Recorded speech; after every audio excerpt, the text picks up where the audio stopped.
ان لوگوں کو اللہ کیسے عذاب دیتا ہے۔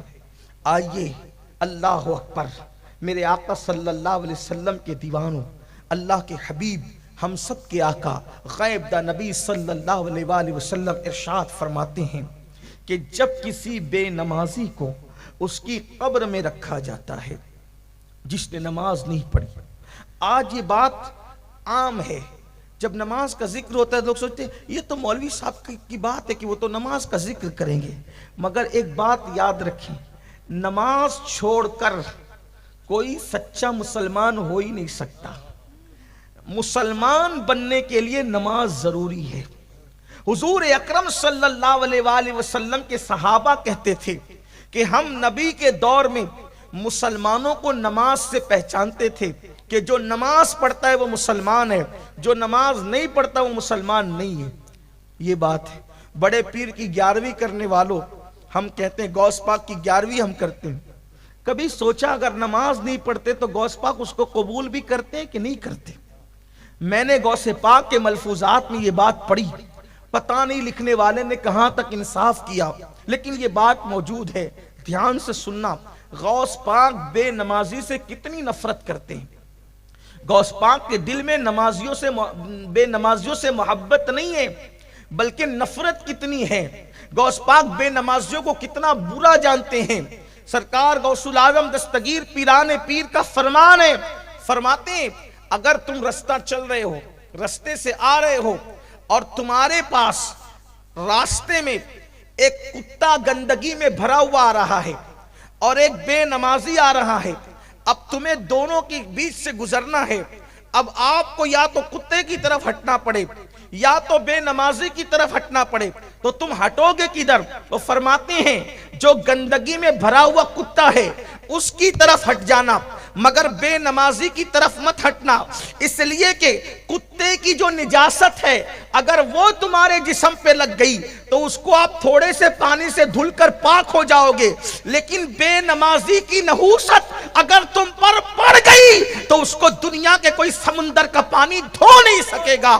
آپ مجھے بتائیں کہ بے نمازی سے اتنی نفرت غوث پاک کر رہے ہیں اور ہم لوگ مسجدوں کو ویران کر چکے ہیں، ہمارے پاس نماز کے لیے وقت نہیں ہے، دوستوں کے لیے ٹائم، ماں باپ کے لیے ٹائم، کھیل کود کے لیے ٹائم، جوا کھیلنے کے لیے ٹائم، شراب کے اڈوں پہ جانے کے لیے ٹائم، فلمیں دیکھنے کے لیے ٹائم۔ جس رب نے زندگی دی، جس رب نے دولت دی، جس رب نے قوت دی، جس رب نے بولنے کی زبان دی، جس رب نے دیکھنے کی آنکھیں دی، جس رب نے سب کچھ دیا، دھوکہ دینے والے لوگوں کے لیے ہم نے اتنا وقت دیا، لیکن اس اللہ کے لیے جس نے ہر نعمت ہمیں دی اس اللہ کے لیے ٹائم نہیں۔ آج مسلمان دھڑلے سے کہتا ہے مولانا ٹائم نہیں ملتا نماز کے لیے، واٹس ایپ چیک کرنے کے لیے نماز ہے، واٹس ایپ چیک کرنے کے لیے وقت ہے، فیس بک کے لیے وقت ہے، یوٹیوب کے لیے وقت ہے، کیرم کھیلنے کے لیے وقت ہے، تاش کے پتے کھیلنے کے لیے وقت ہے،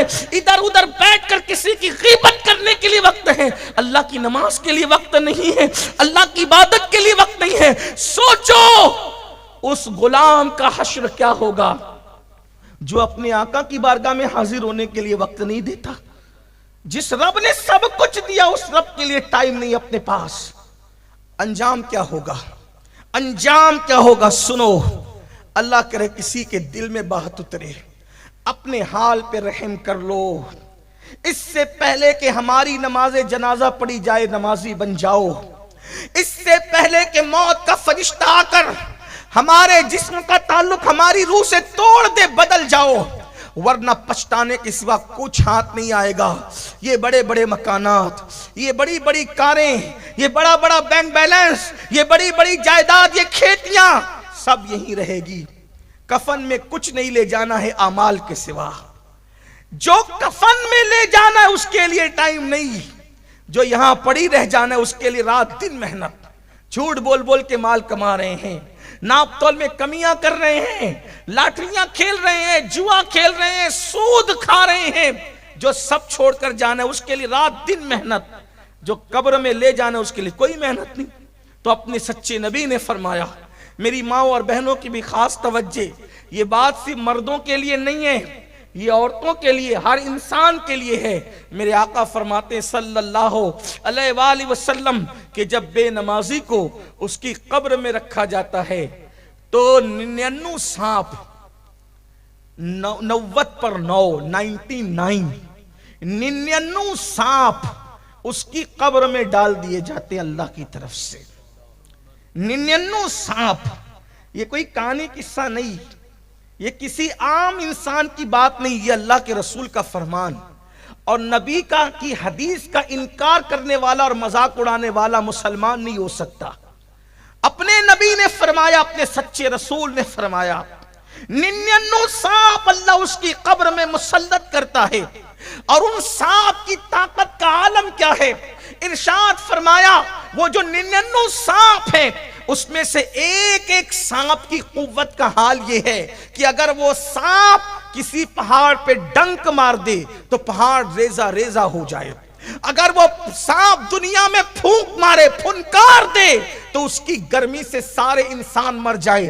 ایک سانپ اتنی طاقت والا ہے، ایسے طاقتور 99 سانپ بے نمازی کی قبر میں مسلط کیے جاتے ہیں۔ اس نے اگر فجر کی نماز نہیں پڑھی تھی تو ظہر تک وہ سانپ اس کو ڈستے رہتے ہیں، اللہ اکبر۔ پھر ظہر نہیں پڑھی تھی، عصر تک وہ سانپ اس کو ڈستے رہتے ہیں، مغرب نہیں پڑھی تھی، مغرب تک کے وہ سانپ اس کو ڈستے رہتے ہیں، عشاء نہیں پڑھی تھی، اللہ اکبر، مغرب نہیں پڑھی تھی، عشاء تک سانپ ڈستے رہتے ہیں، عشاء نہیں پڑھی تھی، فجر تک سانپ ڈستے رہتے ہیں۔ یہ ڈسنے کا سلسلہ اللہ اکبر اس وقت تک چلتا رہے گا جب تک اللہ چاہے گا۔ اب آپ مجھے بتائیں، اگر چھوٹا سا کیڑا ہمیں ڈنک مار دے، اگر چونٹی ہمیں کاٹ لے، کتنی تکلیف ہوتی ہے، کتنا درد ہوتا ہے۔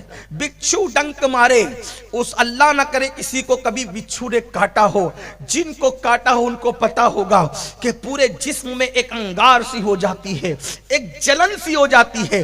دنیا کا بچھو، کھیت کا بچھو ایک ڈنک مارے تو انسان ایسے تڑپتا ہے اور ایسے بلکتا ہے کہ اللہ اکبر، اس کو قرار نہیں آتا۔ تو جس کو اللہ کے مسلط کی ہوئے سانپ ڈستے ہوں گے اور پھر وہاں کوئی بچانے والا نہیں، نہ ماں بچانے والی، نہ باپ بچانے والا، نہ بھائی بچانے والا، سوچو ہم اپنے آپ پہ کتنا ظلم کر رہے ہیں۔ بتاؤ، ایک وقت کی نماز کے لیے 10 منٹ سے زیادہ کا ٹائم نہیں لگتا۔ اگر ہم 10 منٹ کا ٹائم ایک نماز کے لیے نکالیں، 5 وقت کی نماز کے لیے 50 منٹ کا ٹائم ہے، یہ 50 منٹ ہم نکال دیں تو کتنے بڑے عذاب سے بچ جائیں گے۔ ارے عذاب سے تو بچ ہی جائیں گے، لیکن ساتھ ہی ساتھ ہمارا انعام کیا ہوگا؟ ہماری قبر کو انشاءاللہ نماز کی برکت سے جنت کے باغوں میں سے ایک باغ بنا دیا جائے گا۔ بلکہ حدیث پاک میں آتا ہے جب نماز پڑھنے والے کو اس کی قبر میں رکھا جاتا ہے، نماز پڑھنے والے کو اس کی قبر میں رکھا جاتا ہے تو وہ کیا دیکھتا ہے کہ سورج غروب ہو رہا ہے۔ ہر بندے کو جب قبر میں رکھا جاتا ہے تو کیا دیکھتا ہے کہ وہ سورج غروب ہو رہا ہے، یعنی عصر کا وقت ہوتا ہے۔ تو وہ جو نمازی ہوتا ہے وہ کہتا ہے فرشتوں سے ہٹو ہٹو، ابھی میں نے عصر کی نماز نہیں پڑھی ہے، کیونکہ اس کو نماز کی عادت ہوتی ہے۔ وہ کہتے ہیں بعد میں باتیں ہوگی، پہلے مجھے عصر کی نماز پڑھ لینے دو، میری نماز جاتی ہے۔ اور فرشتوں کو اللہ کہے گا اب پوچھتے کیا ہو، دیکھتے نہیں کہ میرا بندہ میرا کتنا وفادار ہے، اس لیے اس کے لیے جنت کا بستر لگا دیا جائے، اور اس بندے کے لیے جنت کا بستر لگا دیا جاتا ہے۔ اور اس بندے کے لیے جب جنت کا بستر لگتا ہے تو وہ دیکھتا ہے کہ ایک دلہن اس کی قبر میں موجود ہے، ایک دلہن اس کی قبر میں موجود ہے۔ بھائی چھوڑ کر چلے گئے، وہ بچے چھوڑ کر چلے گئے، دوست چھوڑ کے چلے گئے، احباب چھوڑ کے چلے گئے، سب چھوڑ کر چلے گئے۔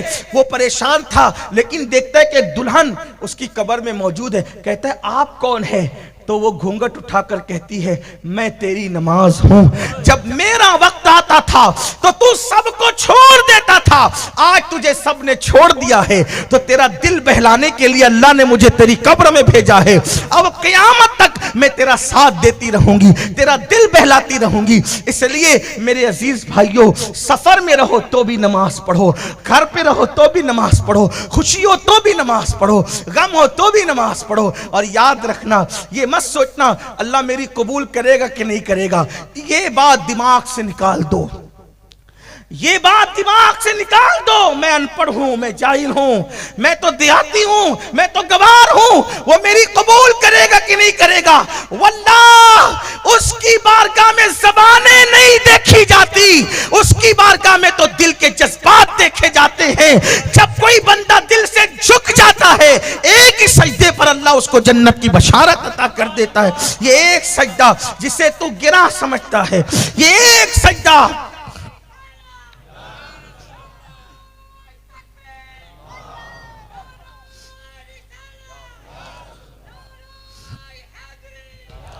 یہ ایک سجدہ جسے تو گرہ سمجھتا ہے، ہزار سجدوں سے دیتا ہے آدمی کو نجات۔